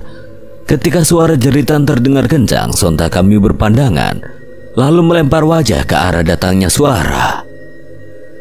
Teriakan tersebut seirama dengan derasnya air terjun sehingga terdengar mirip dengan suara seseorang yang berteriak karena melakukan terjun bebas dari atas. Akan tetapi bukan hal menyenangkan seperti itu yang kami pikirkan, malah bergidik ngeri karena suaranya benar-benar memecah hutan. Lagi-lagi aku lihat para kelelawar yang keluar dari sarangnya karena merasa terusik dengan teriakan tadi. Mendengarnya, Mbah Gendir langsung bangkit. Ia segera merapikan bajunya. Kita pergi sekarang ke Sungai Saronge. Tanpa raut wajah gelisah darinya, aku rasa juga kekhawatiran berhasil menyelimuti kami. Lebih cepat lebih baik, Mbah. Aku memasukkan keris Singobarong yang masih terasa hangat. Beberapa detik aku tatap keris tersebut. Lalu tampak kilauan cahaya yang memancar dari gelangku. Aku merasakan hawa panas. Bahaya. Sosok yang kita cari sudah datang. Suara Mbah Gendir begitu dalam memperingatkan. Nyaliku terbawa oleh ucapannya dengan jantung yang berdegup kencang. Ketakutan langsung menjalar. Tengkuku yang dielus angin lembut membuatku semakin ciut. Sementara Mbah Gendir sudah melanjutkan perjalanan 300 meter dari tempat kami beristirahat. Jalanan sedikit becek karena mendekati Sungai Saronge dengan air terjun yang begitu deras. Mata kami tidak henti mencari. Terbatas oleh keadaan yang gelap dan hanya dibantu oleh sorot senter kuning. Kami sedikit kesulitan untuk melihat secara jeli. Kami berhenti tepat di tepi Sungai Saronge, sebuah sungai yang tersusun atas banyaknya bebatuan besar dengan air yang jernih dan deras. Sisi-sisinya gelap, sungguh gelap karena dikepung hutan rindang. Aku akui sebuah air yang terjun dari undakan batu lebih tinggi itu akan tambah indah ketika terang, tapi tidak dengan aliran yang seolah ingin terus memakan korban. Firasatku tadi segera dibenarkan oleh Mbah Gendir. Apa kamu tahu kalau sungai ini punya mitos sebagai tempat pembuangan mayat? Tidak tahu, apa benar begitu, Mbah? Mitosnya, senyatanya aku belum pernah menemukan, tapi beberapa orang berkata demikian.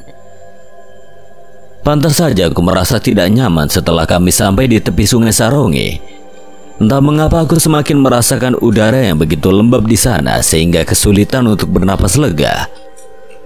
Selain itu banyak hawa-hawa tidak mengenakan, lirih suara tangis dan terkadang erangan. Kita harus berpencar. Bagindir melepaskan pandangan dari sebuah undakan tinggi di hadapan kami. Aku pun mengiyakan kami segera berpencar. Bagindir mengandalkan kemampuan penerawangannya, sedangkan aku mengandalkan sebuah senter serta bisikan dari Badang. Badang tidak benar-benar muncul di sisiku. Akan tetapi ia terus berbisik agar aku bisa menemukan tempat sosok yang menyembunyikan anak-anak. Langkahku semakin dekat dengan Sungai Saronge. Semburan air berpartikel kecil menghambur membasahi seluruh tubuhku. Badang, di mana tempatnya? Penglihatanku yang terbatas terus memindai dari kejauhan. Aku mencoba terus berkomunikasi dengan Badang. Aku belum menemukannya.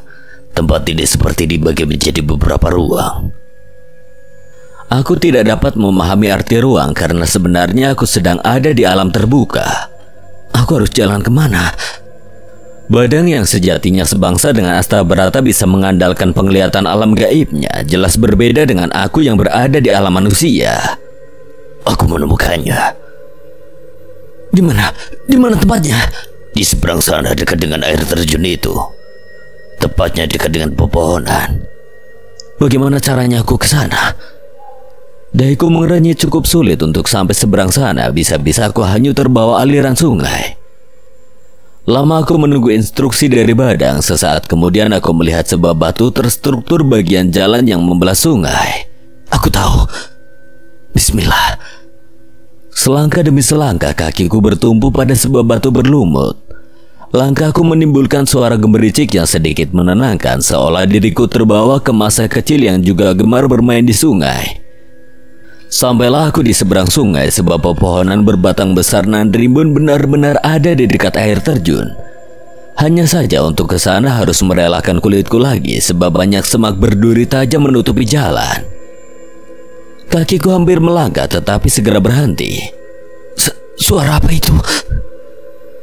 Tak dapat dipercaya, air yang terjun dari ketinggian disibak oleh sosok bertubuh besar. Suaranya nyaring dan nyaris persis dengan teriakan yang tadi aku dengar saat beristirahat. Ia berwajah seram, ukuran tubuhnya hampir sama dengan kuntilanak di kampung terlarang. Namun ia berbeda, ia jauh lebih menawan dengan pakaian khas putri kerajaan. Mataku terbuka lebar, sama sekali tidak berkedip hingga ia benar-benar keluar dari air. Aku mulai mundur beberapa langkah, merasakan mara bahaya. Doro Ayu Senggolo, akhirnya kamu tiba ke Tewangi. Aku mulai memasang kuda-kuda, tanganku mengepal dan siap mengeluarkan mata tombak saat-saat ia menyerang. Di mana anak-anak kau sembunyikan? Tak aku sangka, ialah sosok yang menculik anak-anak sekaligus menginginkanku. Anehnya ia tidak menyerang, ia hanya membalas dengan senyumannya yang mengerikan. Garis-garis bibirnya panjang, hampir menyentuh telinga. Tiba-tiba saja dari kejauhan ia mengepalkan tangan hendak mencengkeram. Aku tidak punya aba-aba untuk serangan semacam itu, meski tidak secara langsung menyentuh, tapi aku baru menyadari ia memiliki energi yang besar. Aku terduduk, leherku merasa dicekik begitu kuat. Kini nafasku semakin berat. Aku kelabakan sambil menggenggam leher seolah ingin melepaskan cekikan tersebut, tapi usaha yang sia-sia. Sambil terdongak, mataku terbelalak sementara ia hanya tersenyum. Bagindir berpencar jauh, tanganku tidak berfungsi untuk menyerang. Badang juga tidak datang. Di saat-saat genting ia juga tidak kunjung hadir. Ingin memanggil temanmu? Sial. Suara Doro Ayu Senggolo sama kerasnya bahkan berhasil mengusir burung-burung yang mulai berpindah dari rumahnya. Rasakan ini, Ketiwangi. Pandanganku mulai kabur, sekilas hanya melihat satu cahaya terang datang kemudian menghilang. Tubuhku seperti tercabik-cabik sekarang, sangat sakit. Aku merasa jiwaku tercabut dari raga. Apa aku mati? Suara tetesan air. Lembab, tubuhku seperti terkapar di atas lantai bebatuan basah, terlebih bau tanah yang menyeruak. Aku di mana? Mataku masih terpejam sambil meringis merasakan sakit tidak karuan. Di mana aku sebenarnya? Kini tidak ada suara deru air, malah hanya tetesan saja. Aku mencoba memberanikan diri membuka mataku sedikit demi sedikit, dan betapa terkejutnya aku tiba di satu tempat yang gelap, benar-benar terkapar di atas lantai bebatuan basah. Namun seolah tidak asing aku mencoba bangkit. Benar, ini gua Rogo Kentir. Kali ini aku terlempar lagi ke tempat di mana aku bertemu dengan sosok genderuwo tanpa bulu. Di sini pula tempat Ki Wiryo bertarung dengan Buto Gendisara. Dari kejauhan semakin masuk ke dalam terlihat secerca cahaya emas memancar. Aku tidak tahu apakah itu jalan keluar atau jalan menuju mara bahaya berikutnya. Tetapi hatiku berkata lain, aku menghampiri cahaya tersebut. Gua tersebut begitu panjang untuk masuk lebih dalam. Tidak hanya itu, kini aku bisa merasakan tipisnya udara karena dinding-dinding gua yang lembab. Di langit-langit aku bisa melihat kelelawar-kelelawar kecil yang masih terlelap. Semakin masuk, suara bergumam terdengar menggema. Aku tidak tahu apakah itu berasal dari secerca cahaya atau sosok yang lainnya. Sekejap aku terdiam, langkahku segera berhenti. Sebuah cahaya yang ternyata berasal dari obor menyinari seseorang yang ada di sana. Aku mulai bisa menghela nafas lega, sebab itu bukanlah Buto Gendisara atau yang lainnya.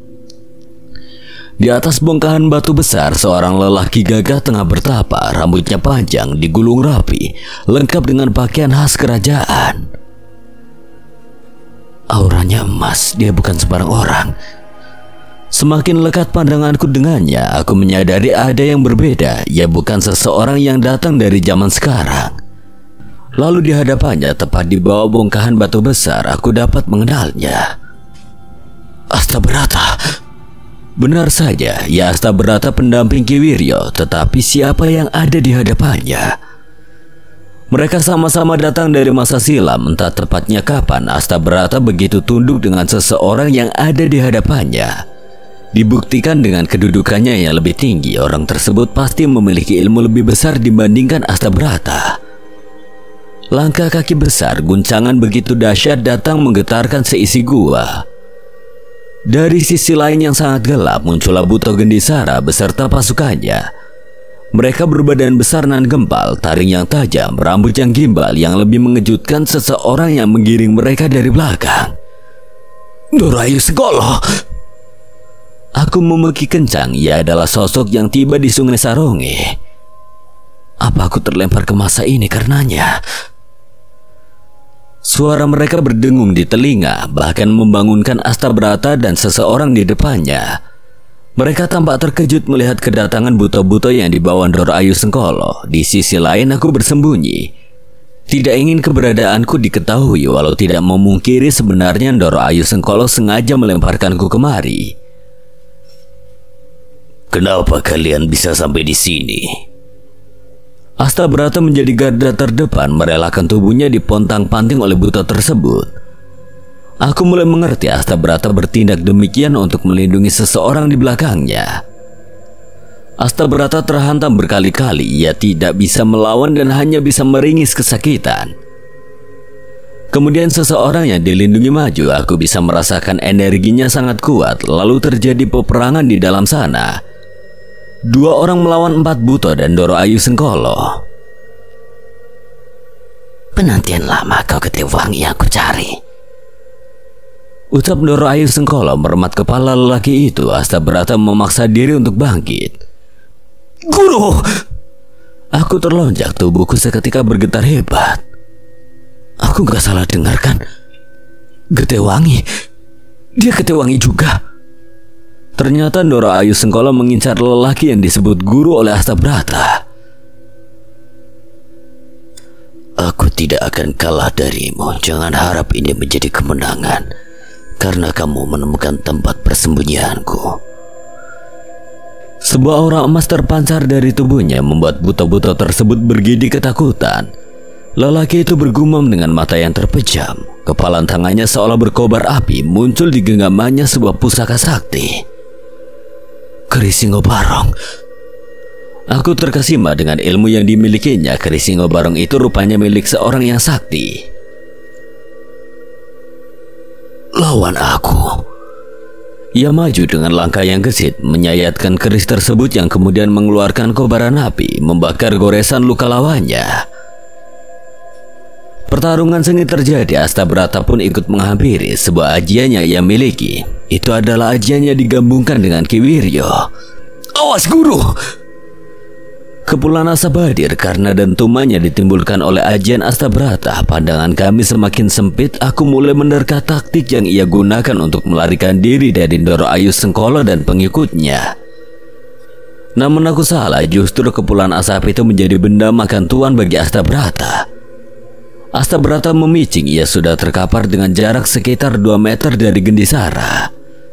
Lelaki yang disebut guru oleh Astabrata dicekik oleh Ndoro Ayu Sengkolo. Ibarat sebuah benda, tubuhnya tidak seberapa dibanding mereka.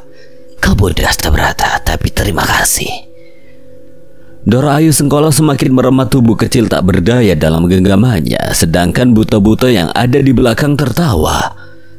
Dari kejauhan melihat mulut mereka yang terbuka dan berlendir membuatku bisa mencium betapa busuknya. Sial, apa yang akan mereka lakukan? Astabrata tidak berbuat apa-apa melihat gurunya meringis kesakitan. Bahkan keris Singo Barong miliknya kini ada dalam genggaman Gendhisara. Pantas saja. Pantas saat melawan kakek Gendhisara menggunakan keris itu. Setelah lama Astabrata terdiam dan akhirnya bangkit. Perkiraanku semakin salah. Aku berpikir ia akan menyelamatkan gurunya, tapi tidak. Justru ia melarikan diri tanpa rasa bersalah. Tanganku mengepal, gigiku mengeretuk. Tidak habis pikir apa yang dilakukan Astabrata saat itu juga. Lalu terbesit di pikiranku mengapa ia pada akhirnya bisa menjadi pendamping manusia baik hati seperti Ki Wiryo. Sungguh sulit ditebak.